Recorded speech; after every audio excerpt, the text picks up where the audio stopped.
Hello friends, చూస్తున్నారు కదా ఈ ప్యాకెట్ మొలక పెసర్లు అండ్ క్యారెట్, పల్లీలు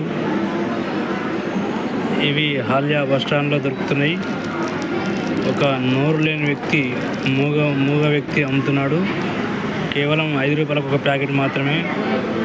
మీకు కావాలంటే హాల్యాకి వచ్చినప్పుడు బస్టాండ్లో ఉంటే తీసుకోవచ్చు ఎవరైనా సరే. అతను చూడండి, మొలక పెసర్లు ఎంత బాగున్నాయో, మొలకలతో కూడినాయి, అన్నీ పచ్చివే.